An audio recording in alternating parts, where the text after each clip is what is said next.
Graça e a paz, meus irmãos.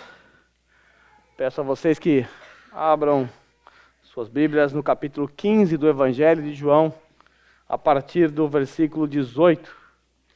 Nós vamos até o capítulo 16, terminando no 4º versículo. Peço a você que deixe sua Bíblia aberta e vá me acompanhando à medida em que eu for expondo. Nós vamos perceber nesse texto o ódio do mundo contra os discípulos de Jesus e a necessidade que temos de permanecermos firmes nele, em Cristo, a nossa videira verdadeira. Diz assim a palavra do Senhor: se o mundo os odeia, tenham em mente que antes me odiou. Se vocês pertencessem ao mundo, ele os amaria como se fossem dele.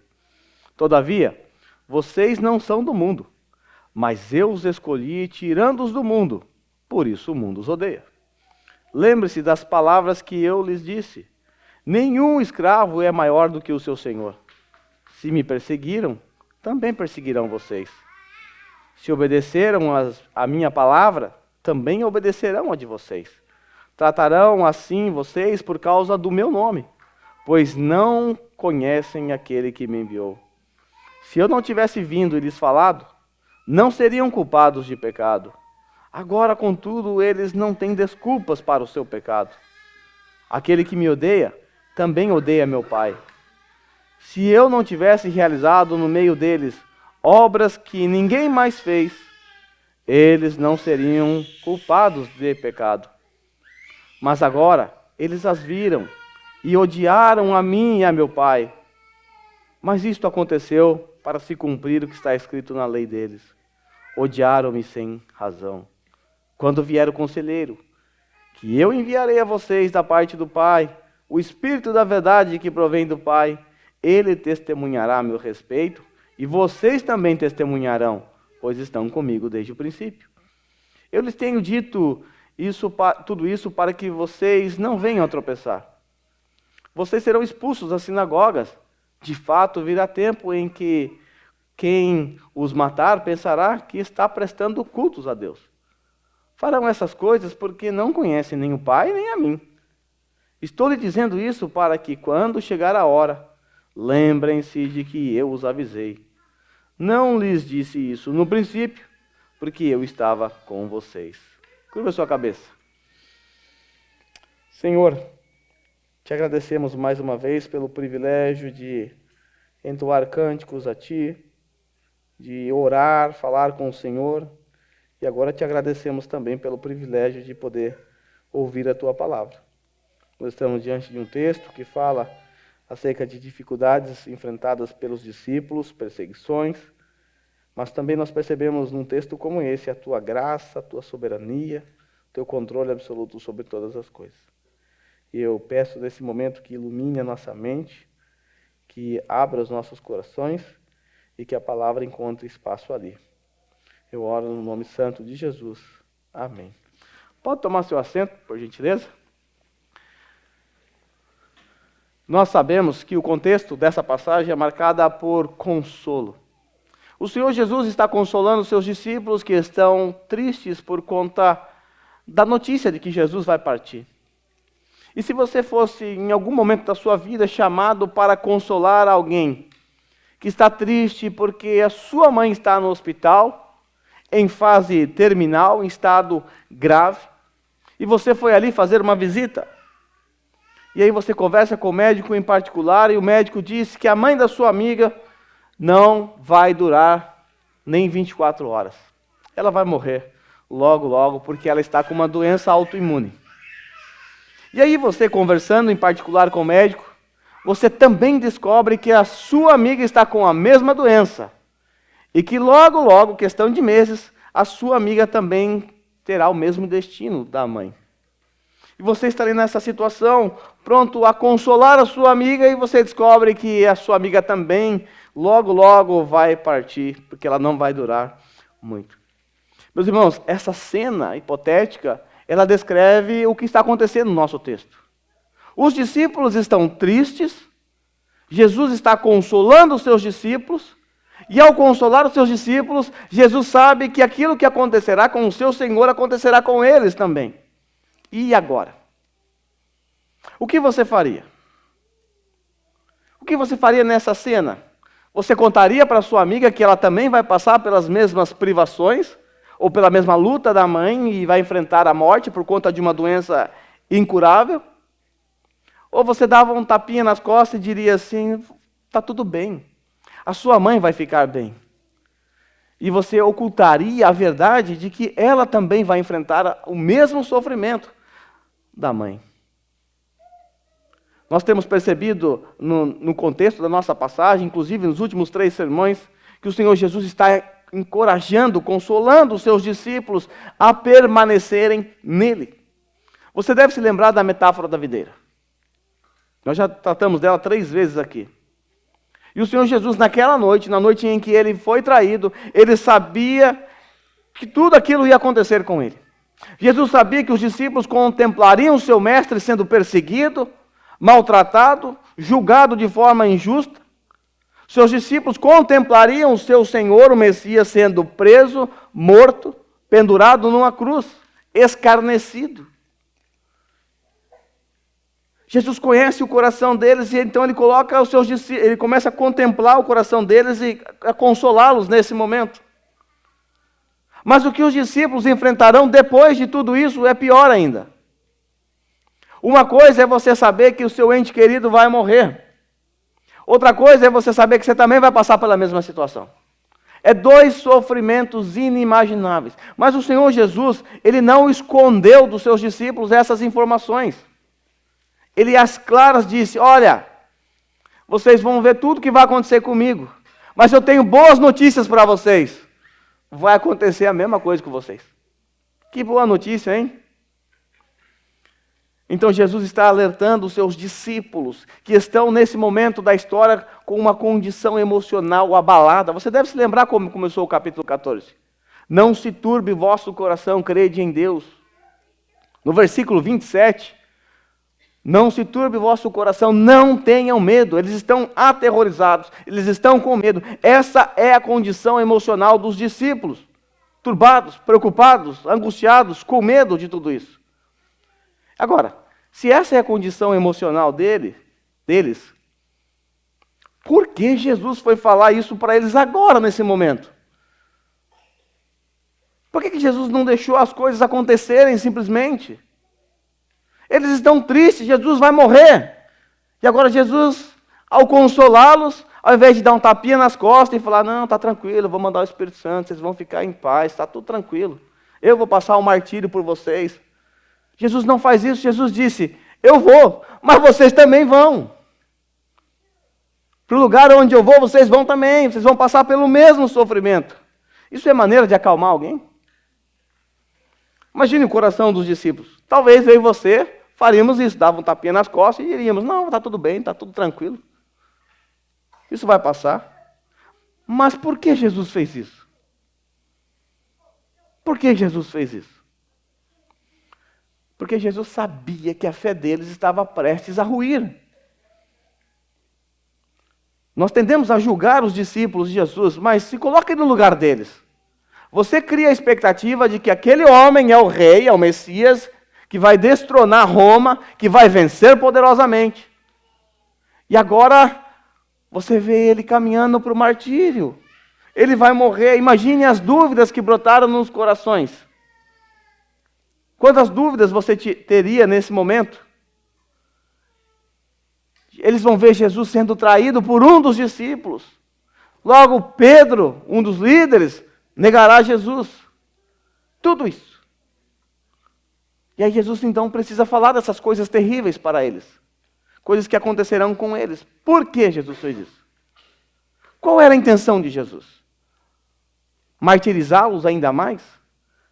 A intenção de Jesus era apenas aumentar a fé deles. Era ajudá-los a permanecerem na videira verdadeira. Veja o capítulo 16. Vamos lá para o capítulo 16, depois nós vamos voltar para o capítulo 15. Nós encontramos a intenção de Jesus aqui. Por que Jesus contou essas coisas para eles nesse momento da história? Diz aí, versículo 1 a 4. Eu lhes tenho dito tudo isso, para que vocês não venham a tropeçar. Vocês serão expulsos das sinagogas. De fato, virá o tempo quando quem os matar pensará que está prestando culto a Deus. Por que eles farão essas coisas? Farão essas coisas porque não conhecem nem o Pai nem a mim. Estou lhes dizendo isso para que quando chegar a hora, quando acontecer, vocês se lembrem que eu os avisei. Não lhes disse isso no princípio porque estava com vocês. Jesus falou todas essas coisas, esse sofrimento, essas perseguições, anunciou isso para eles, porque Jesus não queria que eles tropeçassem, que eles não caíssem na sua incredulidade. Se coloquem no lugar deles. O que você faria? O que seria a coisa mais fácil de se fazer numa situação como essa? Numa situação de perseguição? Ou numa situação em que você está vendo o seu Senhor, o seu Messias, indo para o martírio, para a cruz? Você está lá com os 11, porque Judas já foi trair Jesus, aí você está vendo Jesus sendo preso, perseguido, você sabe que ele não vai escapar, até porque ele já tem avisado. Qual é a coisa mais fácil a se fazer, meus irmãos? É reunir os 11 e dizer, galera, não deu não. Acreditamos que ele seria o Messias. Largamos a pesca, largamos os nossos afazeres, e Mateus vai falar, e eu então, que larguei o ofício de cobrador de impostos, agora Roma me odeia e os judeus me odeiam, o que eu vou fazer da minha vida? Mas fazer o quê? Não tem o que fazer. Erramos. É muito fácil, numa situação como essa, você tropeçar na sua incredulidade. Então Jesus antecipa tudo o que vai acontecer com eles. E é como se Jesus dissesse assim, eu sei que vocês estão tristes porque eu vou partir. Sei que vocês estão angustiados porque eu vou embora. Mas tem algo que eu preciso dizer para vocês, mesmo em minha tristeza. Vocês serão expulsos das sinagogas. Vai vir um tempo em que aqueles que perseguirem vocês pensarão que estão prestando cultos a Deus. É isso que vai acontecer com vocês. Talvez a gente não entenda a razão de Jesus falar essas coisas para eles. Ou talvez não entendamos como isso aumenta a fé de alguém. Isso abala mais a fé ainda, né? Dá mais medo, mais tremores. Aí você me pergunta, tá, Glauber, mas como que isso aumenta a fé de alguém? A resposta está aí. Aumenta a fé deles, porque nesse texto Jesus está demonstrando que ele tem controle absoluto sobre tudo que vai acontecer. Mais uma vez, Jesus está se revelando como o ser divino na presença dos seus discípulos. Eu estou dizendo para vocês exatamente o que vai acontecer. Vocês vão ser perseguidos, maltratados, expulsos das sinagogas. Veja o versículo 4. Eu estou lhes dizendo isso para que quando chegar a hora vocês se lembrem de que eu avisei. E aí quando aconteceu tudo isso, certamente eles recordaram das palavras de Jesus. Como eu sei disso? João, décadas depois, escreveu isso aqui para a gente. Ele se lembrou do que Jesus disse. Nós estamos sendo perseguidos. Tá, mas não é nada novo aqui, Jesus já tinha dito. Então saber que tudo que vai acontecer na vida deles, de certa forma, aumenta a fé naquele que tem o controle sobre tudo. Aumenta a nossa fé. Ainda há outra informação num texto que aponta para esse aumento de fé. Veja a parte B. Nele, Jesus assegura o que vai acontecer exatamente com eles. E Jesus não faz isso porque ele está olhando para a situação e está percebendo que a coisa está ficando tensa para o lado dele. Então ele fala, é lógico que isso vai acontecer. Não é que Jesus está vendo dessa forma. Está vendo que a coisa está ficando feia. E por isso ele está dizendo, do jeito que a coisa está indo, acredito que eles experimentarão a mesma coisa. Não é isso. Jesus, ele disse assim, eu não lhes disse isso no princípio, porque ainda estou com vocês. Porque eu estava com vocês. Veja, no princípio, que princípio é esse? É o princípio quando Jesus chama os seus discípulos, o princípio do ministério terreno de Jesus aqui na terra. Quando Jesus chama os seus discípulos, lá no princípio, no início do seu ministério, Jesus já sabia, 3 anos antes, que os discípulos seriam também perseguidos. Veja como Jesus tem um controle sobre todas as coisas, sobre a história. Eu poderia ter dito antes, mas eu não precisei dizer, porque eu estava com vocês, agora eu vou embora, vocês precisam saber disso. Porque vocês também serão perseguidos, e eu não podia dizer isso antes, mas estou dizendo agora. Meus irmãos, isso é impressionante. Eu fico fascinado na maneira como João revela Jesus como aquele que detém um controle absoluto sobre toda a história. Nós já vimos isso inúmeras vezes no Evangelho de João. Constantemente João está mostrando para os seus leitores que Jesus tem controle sobre a sua vida e sobre a vida dos seus discípulos. Isso é tão confortante para mim e para você, porque isso nos faz lembrar que Jesus tem controle sobre a minha, a sua vida. A nossa vida não está no seu controle, a sua vida não está no seu controle, não está no controle do caos, do acaso. Está nas mãos de um Deus poderoso que conduz a nossa história, que nos leva por caminhos que nós desconhecemos, caminhos dolorosos, caminhos de sofrimento às vezes, como é aqui o caso dos discípulos. Olha o caminho, olha o que vai acontecer com os discípulos. Mas esse é o caminho que Deus tinha para eles. É o caminho de Jesus para seus discípulos. Então, por conta disso, o Senhor Jesus pré-anunciou o sofrimento vindouro que os seus discípulos enfrentariam. E quando nós olhamos para a história dos discípulos, depois, sobretudo, lendo Atos dos Apóstolos, nós percebemos que tudo que Jesus predisse aconteceu. Eles foram expulsos, perseguidos, foram maltratados. Quando nós olhamos para a história da morte, por exemplo, dos discípulos, nós percebemos que todos eles, com exceção de João, foram martirizados. Mateus, por exemplo, segundo a tradição, foi lanceado. Segundo a tradição, Pedro foi morto de cabeça para baixo, debaixo da perseguição de Nero, no ano 64. O irmão de Pedro, o André, foi crucificado numa cruz grega, em formato de X. Filipe provavelmente foi crucificado e todos os demais aí sofreram. É verdade que nós não temos condições de afirmar com certeza o tipo de morte. Há dúvidas sobre que tipo de martírio eles sofreram. Alguns vão dizer que um foi crucificado, o outro foi degolado. Mas o fato é que todos eles foram martirizados. Quanto ao martírio, não há dúvida. Só João morreu de morte natural. Então toda a história dos discípulos foram marcadas por perseguições e morreram por conta do Evangelho. Quando nós olhamos para a história da igreja, você pensa que foi diferente? Perseguições. A igreja de Cristo sempre foi perseguida. E quanto mais a igreja de Cristo era perseguida nos primeiros séculos, mais ela crescia. Tanto é que Tertuliano chegou a afirmar que o sangue dos mártires é semente dos cristãos. Quanto mais você matava, mais crescia. Parece que praga. Quanto mais morria, mais crescia. Desse modo, irmãos, nós podemos perceber que aquilo que Jesus pré-anunciou, de fato aconteceu. E aconteceu ao longo da história. E ainda hoje acontece em países como Coreia do Norte, China e outros países mais. Por isso, nós não podemos nos esquecer dos nossos irmãos que estão vivendo em países onde há perseguição. Eu e você não temos a menor noção do que é isso. Nós nunca sofremos esse tipo de perseguição. E o fato de nós não sofrermos esse tipo de perseguição faz com que qualquer sofrimento nosso aqui, nesse bem-estar que nós vivemos aqui no Japão, seja o caos, o ó.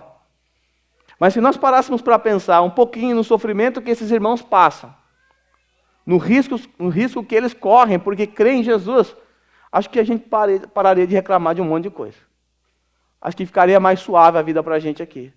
Seríamos mais gratos a Deus pelo privilégio de estar aqui, num país onde você está aqui tranquilo, sem o risco de alguém entrar aqui com uma bomba e te matar. Você está na sua casa lendo a sua Bíblia sem correr o risco de alguém entrar e pegar você lendo a Bíblia e arrastar você e a sua família para fora e apedrejar todo mundo, ou matar na paulada. Nós não corremos esse risco. Há muitos irmãos que passam por isso. Nós precisamos nos lembrar deles em nossas orações. Agora eu quero olhar para o nosso texto, voltar para o nosso texto. Eu quero apresentar a vocês as razões para a perseguição. Por que aconteciam essas perseguições? Por que esses perversos perseguiram os discípulos? Em primeiro lugar, a primeira razão para a perseguição apresentada no nosso texto é porque eles não conhecem a Deus. Capítulo 16, versículo 3. Eu lhes tenho dito tudo isso para que vocês não venham a tropeçar. Vocês serão expulsos das sinagogas. De fato, virá o tempo em que, quando os matar, pensará que quem os matar pensará que está prestando culto a Deus. Farão estas coisas porque não conhecem nem o Pai, nem a mim. É por isso que eles farão essas coisas. Se você correr os teus olhos para o versículo 21, tratarão assim vocês por causa do meu nome, pois não conhecem aquele que me enviou. Então, por que esses homens perseguiram homens nobres até, inclusive, como era o apóstolo Paulo, alguém estudado? Porque esses homens perseguiram com tanta severidade os cristãos. Por quê? Pelo simples fato de que eles não conhecem a Deus. Não conhecem Jesus. Quando nós olhamos lá para Mateus, o registro da morte do nosso Senhor Jesus na cruz, nós percebemos que houve trevas, densas trevas ali, em pleno meio-dia, e depois um forte terremoto que partiu o templo no meio. Um assustador terremoto. E aí nós nos lembramos da oração de Jesus. O que Jesus orou? Pai, perdoa-lhes, porque não sabem o que fazem. Eles não sabiam que estavam matando o Filho de Deus. Não sabiam. Mesmo se soubessem, matariam porque era inimigo de Deus. Porque eles não conhecem a Deus. Não têm o conhecimento salvífico que nós temos. Por isso Jesus disse, perdoa-lhe, porque eles não sabem o que fazem, eles não conhecem o Pai, nem a mim, disse Jesus nesse texto. Logo no início da igreja primitiva, nós percebemos Estevão, após deixar os judeus irritados com a sua pregação, eles decidiram então resolver na pedrada. Pegaram a pedra e começaram a apedrejar Estevão. E lá no momento do apedrejamento, ele orou assim, Senhor, não os considere culpados deste pecado. Porque de fato eles não sabem o que estão fazendo.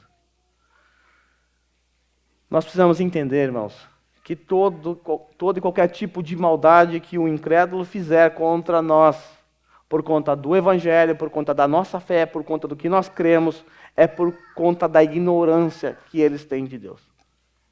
Se eles maltratam um cristão, por conta da sua fé, eles fazem porque não conhecem a Deus. Porque se conhecessem, não nos maltratariam, nos abraçariam e nos chamariam de irmãos.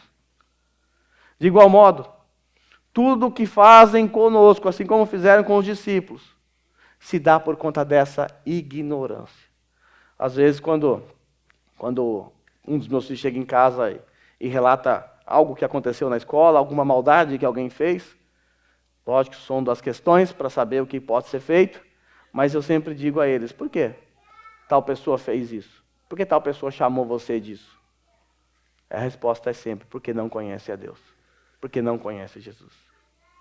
Então, se você está lá na sua casa e de repente você descobre que a sua filha ou seu filho chega triste da escola porque menosprezaram, xingaram ele de qualquer coisa lá, você precisa lembrá-los que essas pessoas são assim porque elas não amam a Deus, porque elas não conhecem a Deus.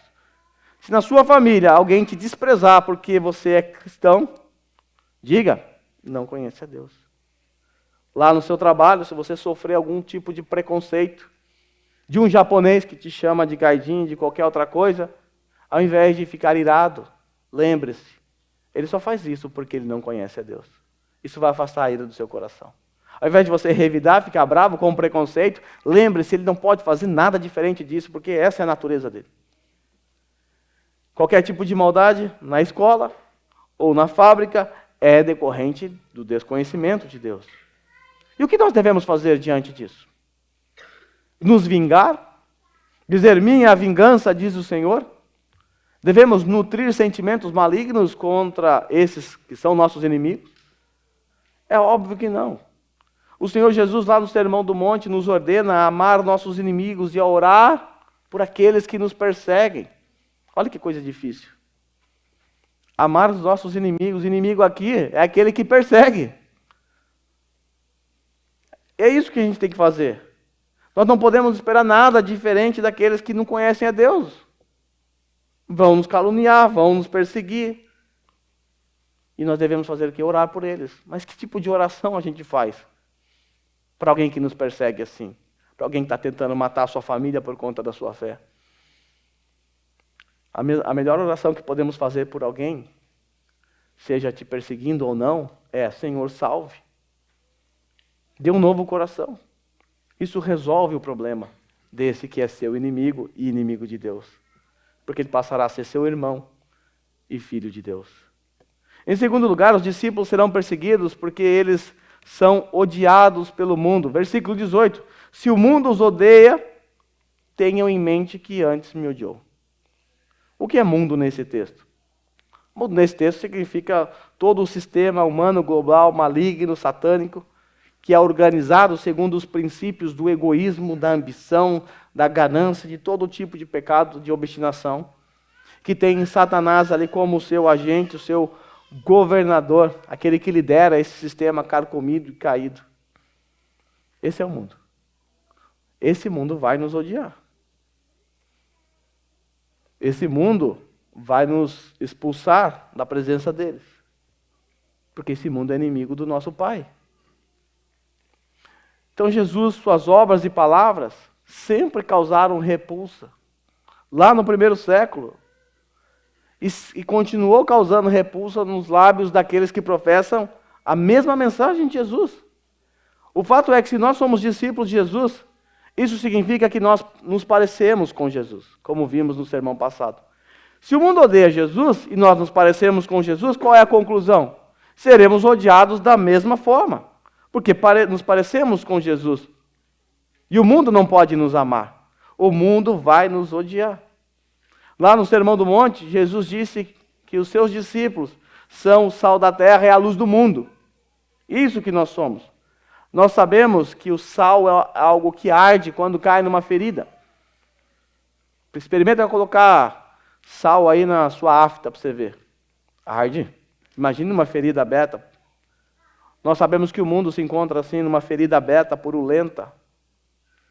E nós, quando entramos em contato com o mundo, nós fazemos o mundo arder. E por isso o mundo nos repreende, nos reprime, nos odeia. Certa feita, Spurgeon disse que nós não somos o caramelo da terra. Nós somos o sal do mundo. O sal dessa terra. É isso que nós somos. É isso que Jesus disse que nós somos. É bem verdade que algum sal aqui da igreja, um ou outro, pode dizer, eu sou sal, mas eu sou sal grosso. Espero que não seja o seu caso. Irmãos, o ódio, a perseguição do mundo contra o cristão são realidades que nós devemos nos acostumar. Isso é natural. Isso deve acontecer, isso é natural.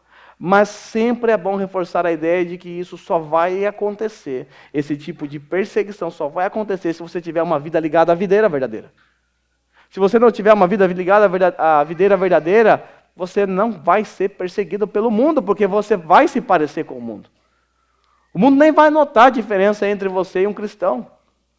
O mundo vai ficar surpreso quando você falar que é um cristão. Ah, sério? Não sabia.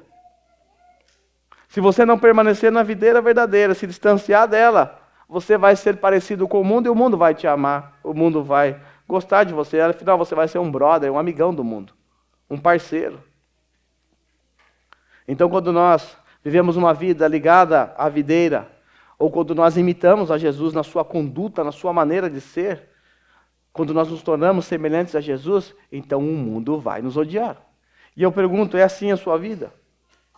Como o mundo te enxerga? Como o mundo trata você? Como um companheiro, um igual, um dos pares? Ou o mundo enxerga você como alguém hostil por conta da sua mensagem, por conta do seu testemunho, porque você não faz as coisas que eles fazem? Você não fala as coisas que eles falam. Você não empresta seu ouvido para coisas imundas. E eles, percebendo isso, se sentem incomodados com a sua presença. Será que você tem passado despercebido do mundo? Agora, se o ódio das pessoas contra você não é por causa do seu testemunho, não é por causa da mensagem que você crê, esse texto não se aplica a você. Se você é perseguido por qualquer outra coisa que não seja por conta de quem você é em Cristo Jesus, por conta da sua mensagem, por conta da sua fé, esse texto não aplica a você. Às vezes nós fazemos tudo de errado. Mau testemunho, falamos mal de todo mundo, desrespeitamos as regras, não respeitamos ninguém, tratamos mal as pessoas. E aí depois nós vamos lá num momento de oração, pedimos para alguém, o diabo está me perseguindo. Ora por mim, o diabo está me perseguindo, o diabo olha para lá, eu não estou sabendo de nada. Essa culpa eu não levo, não.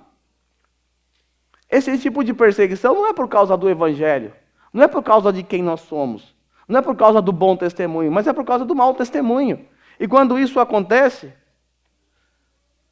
nós não podemos olhar para um texto como esse e dizer, estou sendo perseguido porque Jesus disse que eu seria perseguido pelo mundo. Eu estou sendo perseguido porque eu não me pareço com Cristo nessa circunstância. Então, o único ódio louvável é aquele que é devido ao fato de sermos parecidos com Cristo. Se o mundo nos odiar porque nós somos parecidos com Cristo, estamos cumprindo nossa missão, nosso papel. Agora, se o mundo nos amar, aí nós temos problemas. A terceira razão para a perseguição contra os discípulos é porque eles não pertencem mais a este mundo. Veja, as informações elas estão se complementando aqui. Se vocês pertencessem ao mundo, ele os amaria como se fossem dele. Eles amariam como se vocês pertencessem a ele. Todavia, vocês não são do mundo, mas eu os escolhi, tirando-os do mundo. Por isso o mundo os odeia. Vocês são peregrinos aqui. Então, a razão apresentada por Jesus no nosso texto para a perseguição é o fato de que os discípulos não são daqui. Essa é uma mensagem que eu sempre estou batendo nela, porque a Bíblia sempre nos lembra disso. Nós não somos daqui. Nós somos transeuntes, peregrinos aqui nessa terra. Nós não pertencemos a esse mundo. Nós somos intrusos nessa terra. E as pessoas desse mundo caído, desse sistema perverso, certamente nos odiarão.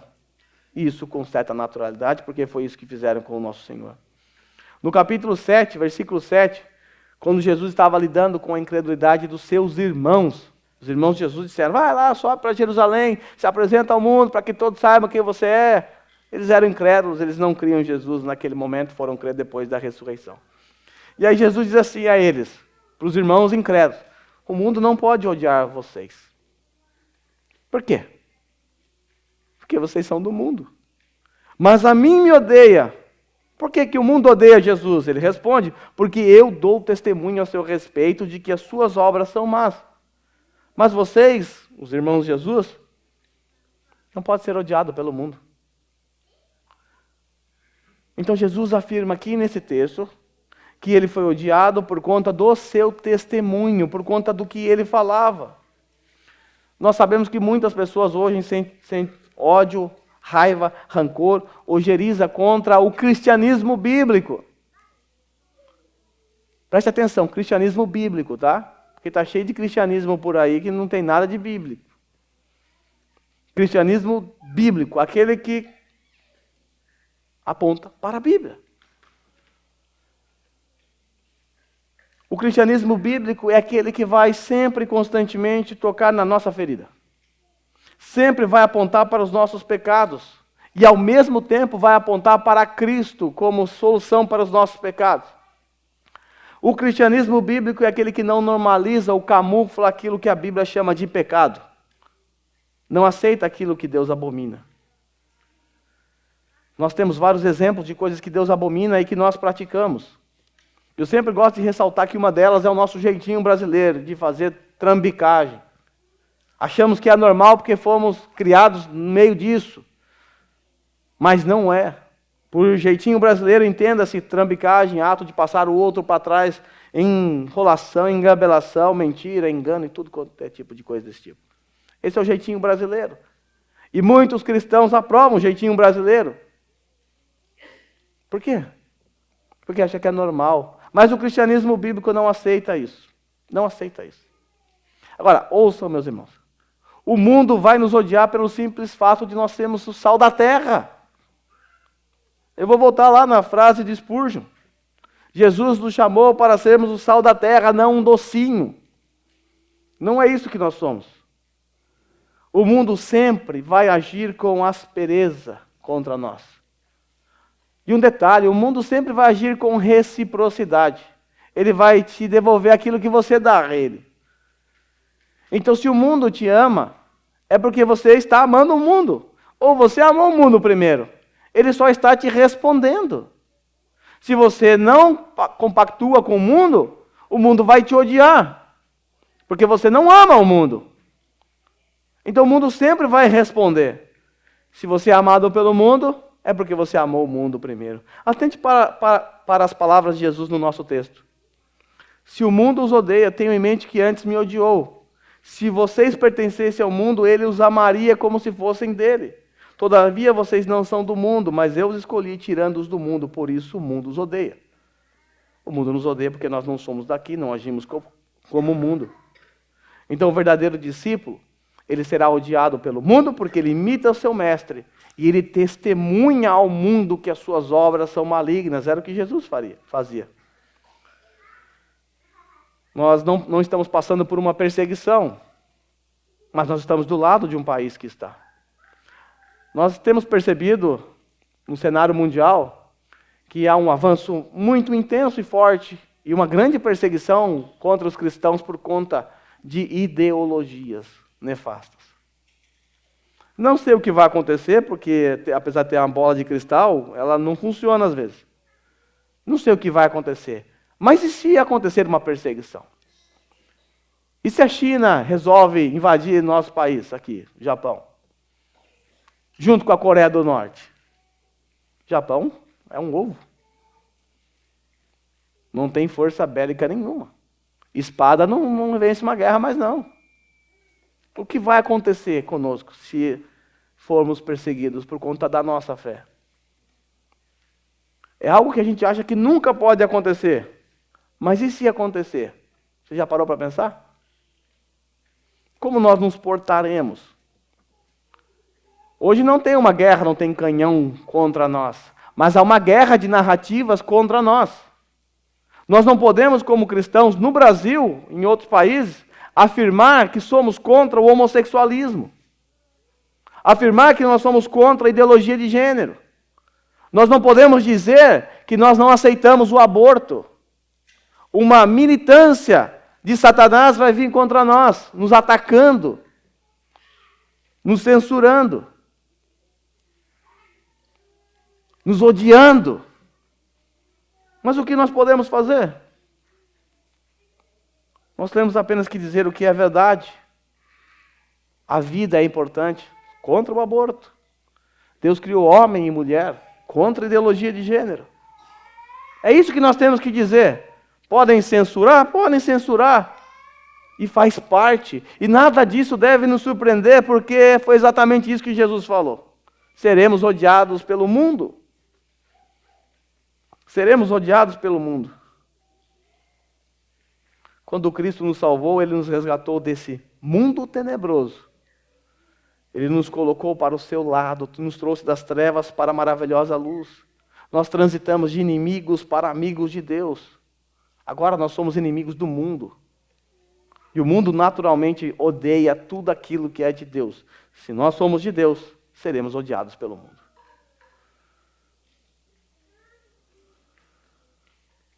Veja como Jesus orou pelos seus discípulos lá no capítulo 17. Dê-lhe a tua palavra, e o mundo os odiou, pois eles não são do mundo, como eu também não sou. Não rogo que os tire do mundo, mas que os proteja do maligno. Eles não são do mundo, como eu também não sou. Irmãos, se a perseguição ocorrer, é porque Jesus não nos tirou do mundo. E Ele orou pedindo por proteção para nós. Então que Ele nos proteja do maligno e que nos dê perseverança para continuar fiéis a Ele até o fim. Até o fim. Infelizmente, por conta do cristianismo raso, hoje quase a gente não consegue notar a diferença entre um cristão e um incrédulo. E o pior ainda é quando nós percebemos atitudes morais mais elevadas no incrédulo do que no cristão.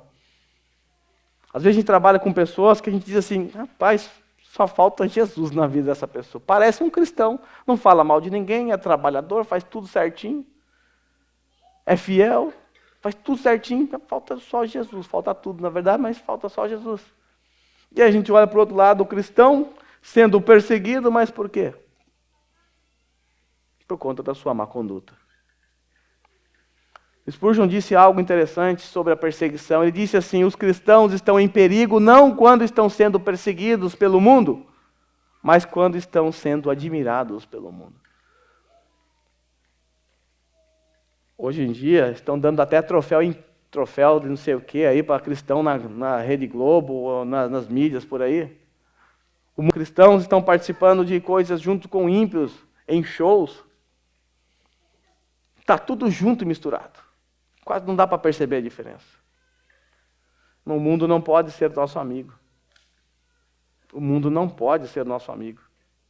Se o mundo for nosso amigo, nós não podemos ser amigos de Deus. A quarta razão para a perseguição dos discípulos é que eles não são maiores do que o seu Senhor. Agora eu vou ligar o modo turbo aqui. Versículo 20. Vou falar 2x agora aqui. WhatsApp 2x, 2 vezes aqui. Jesus disse assim no versículo 20: lembre-se das palavras que eu lhes disse. Nenhum escravo é maior do que o seu Senhor. Se me perseguiram, também perseguirão vocês. Se obedeceram a minha palavra, também obedecerão a de vocês.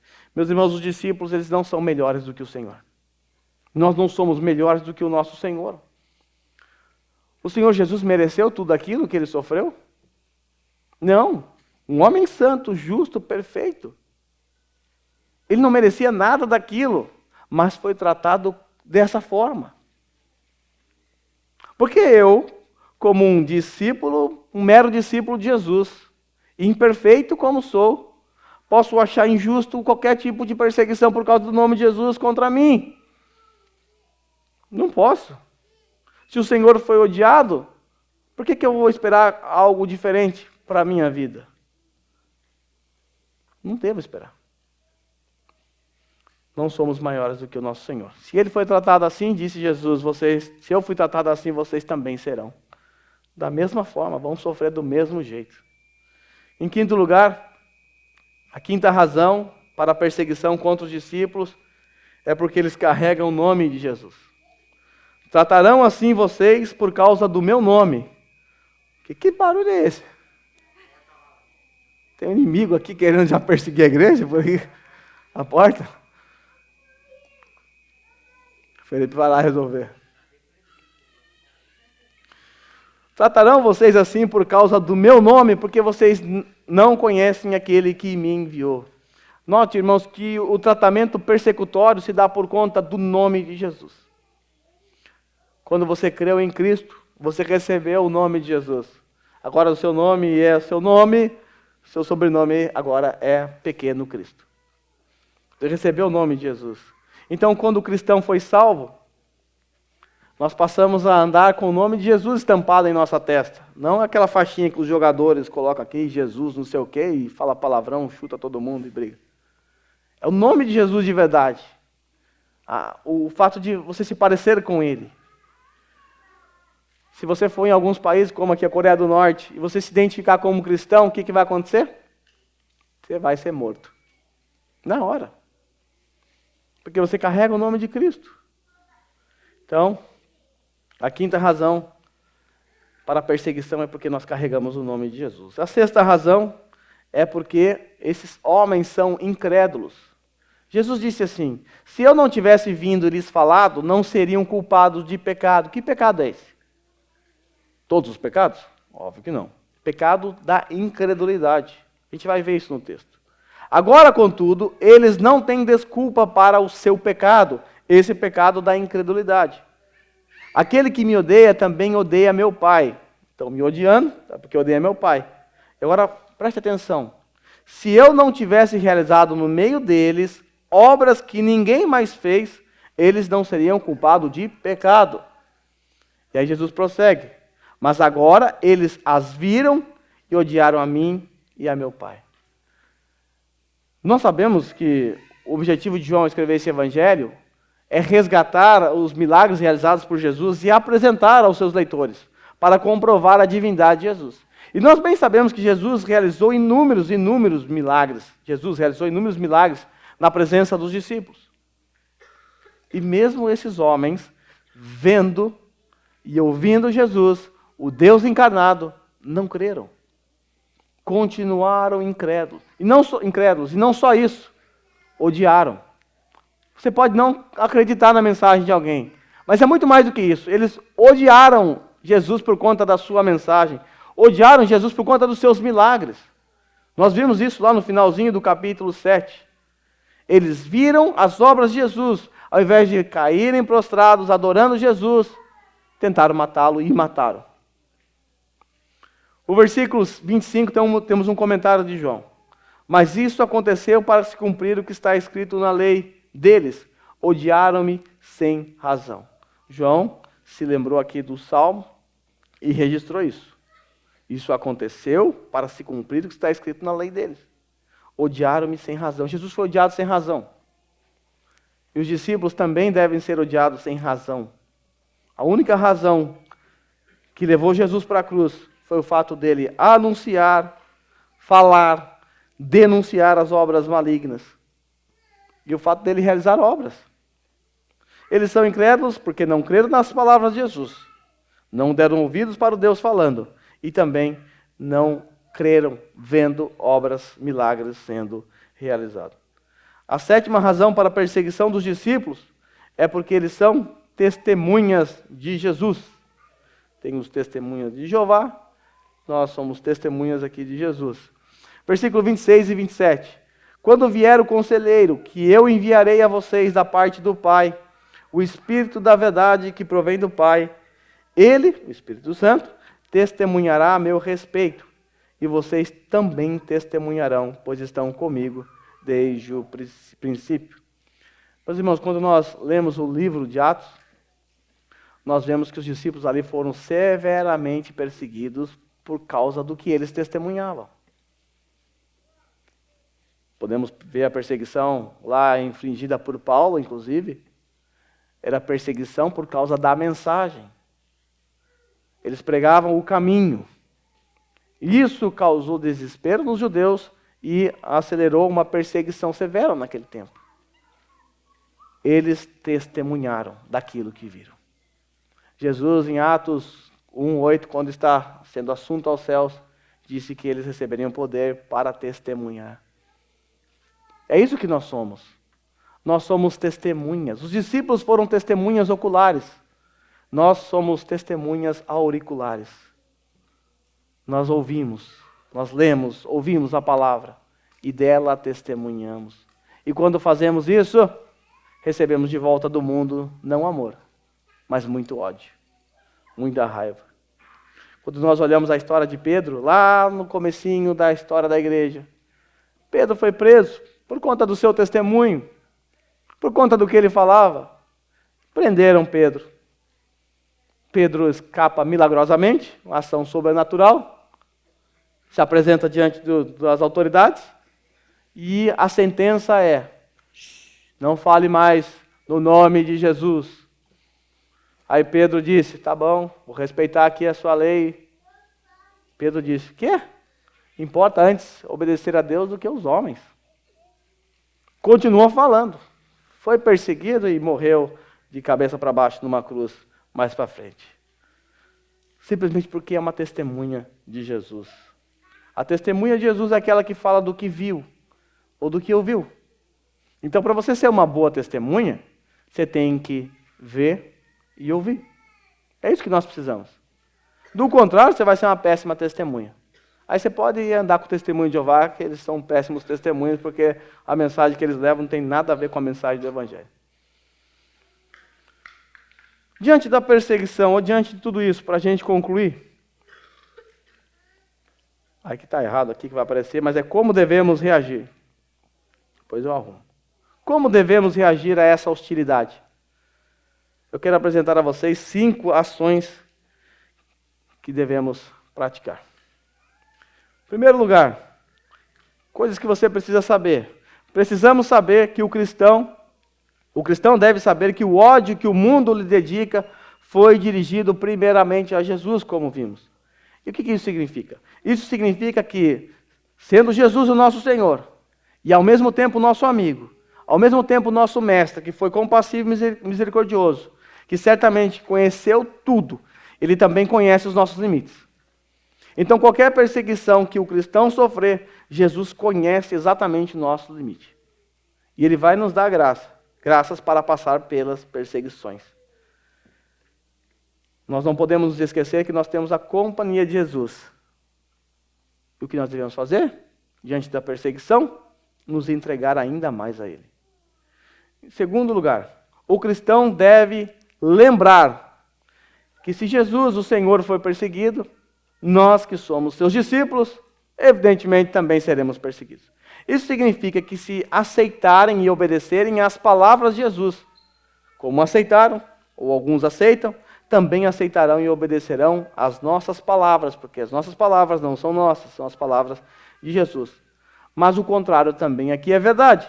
Se rejeitaram as palavras de Jesus, muitos rejeitarão, como tem rejeitado também o nosso ensino.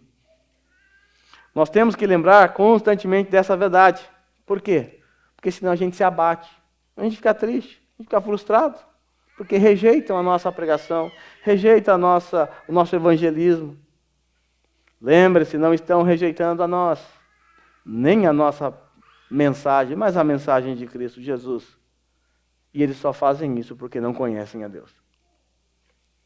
Terceiro lugar, o cristão deve receber aquele que foi enviado da parte de Jesus e do Pai. Quem? O Espírito Santo, o Consolador, o Espírito da verdade. O Espírito Santo também, no nosso texto, tem aí o ministério de testemunhar. Mas o que o Espírito Santo testemunha? A quem o Espírito Santo testemunha? Certamente testemunhará a nós, os cristãos, confirmando no nosso coração a divindade de Jesus Cristo e nos dando a segurança para prosseguir. Mas nós vamos tratar disso mais para frente. O Espírito Santo vai aparecer muito aí no nosso texto. Eu vou pular para o quarto. Quarto, o cristão deve saber que deve testemunhar. Esse testemunho deve ser fruto de uma vida de comunhão com Ele, em primeiro lugar. Como eu disse, você só pode testemunhar aquilo que você vê, aquilo que você vive. Você só vai ser uma boa testemunha se você estiver realmente ligado à videira, sendo nutrido pela videira. Do contrário, você vai ser uma péssima testemunha. Quinto e último, o cristão não deve se escandalizar. Jesus estava preocupado com o tropeço dos discípulos. Eu tenho dito tudo isso para que vocês não tropecem. Então nós, como cristãos, não devemos nos escandalizar quando enfrentarmos hostilidades por conta da nossa pregação, por conta do nosso testemunho. É tudo natural, é assim mesmo que as coisas acontecem. O que Jesus espera de nós? 3 coisas baseadas nos 3 versículos de 1 João. Versículo 15, 16 e 17. Em primeiro lugar, Jesus espera dos seus discípulos, então, lá em João, tá? Não o Evangelho, 1 João. Tá aí. Não ameis o mundo, nem as coisas que há no mundo. Se alguém amar o mundo, o amor do Pai não está nele. O que Jesus espera de nós? Que não amemos o mundo. E o texto é pesado, mas é assim que é. Não fui eu que escrevi. Se alguém amar o mundo, o amor do Pai não está nele. Em segundo lugar, versículo 16. Porque tudo que há no mundo, a concupiscência da carne, a concupiscência dos olhos e a soberba da vida não procede do Pai, mas procede desse mundo. O que Jesus espera de nós? Que fujamos da concupiscência da carne, da concupiscência dos olhos e da soberba da vida. Por quê? Porque nada disso procede do Pai, procede desse mundo caído. Jesus espera de nós também, versículo 17, veja aí. O mundo passa, bem como a sua concupiscência. Aquele que, porém, faz a vontade de Deus, permanece eternamente. Deus espera que nós, seus discípulos, permaneçamos na palavra dele, obedecendo. É isso que ele espera de nós. Bem, meus irmãos, eu vou concluir, porque a gente tem a ceia ainda. Mas eu quero apenas dizer a vocês que se você acha que a sua vida está difícil, que o seu sofrimento é difícil e angustiante para você, lembre-se que sempre há pessoas sofrendo muito mais do que você. Lembre-se de pessoas que passaram num campo de concentração, que foram torturados por sua fé, que viram seus filhos sendo mortos na frente. Lembre-se de cristãos no primeiro século que tiveram seus filhos bebês sendo lançados nas covas aos leões, para que negasse a sua fé, para que os pais negassem a fé. Lembre-se de cristãos que foram torturados pelo Império Romano. sendo levados no inverno para um lago, onde congelaram até a morte. Lembre-se do que Nero fez com os cristãos. Incendiou uma cidade, fez dos cristãos tochas humanas. Ele iluminou a cidade com a morte de inúmeros cristãos. Lembre-se do século XVII, o que Maria Sanguinária fez com os cristãos, matando muitos deles por conta da sua fé. Quando nós olhamos para o sofrimento dessas pessoas e a perseverança, nós temos que olhar para nosso sofrimento e lembrar, olha, deixa para lá. Achei que eu estava sofrendo muito. Na verdade, meu sofrimento não é nada perto do que esses pensaram. A fé desses homens, a perseverança desses homens foi muito mais forte e intensa do que a minha. E aí nós devemos fazer o quê? Nos comparar, nos colocar para baixo? Não, pedimos a Deus, Senhor, nos dê a mesma perseverança. Nos dê a mesma graça de perseverar. Os pais da igreja diziam que aqueles que passavam pela perseguição só conseguiam passar, não é porque eram homens extraordinários.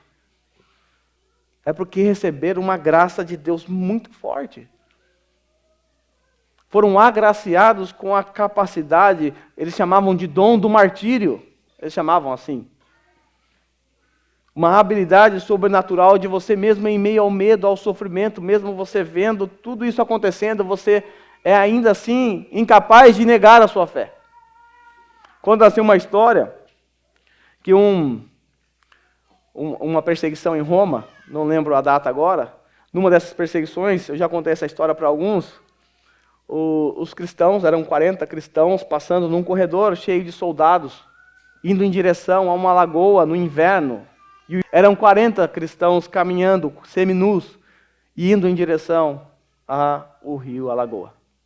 Imagine o inverno lá no rio de Gifo, é por aí.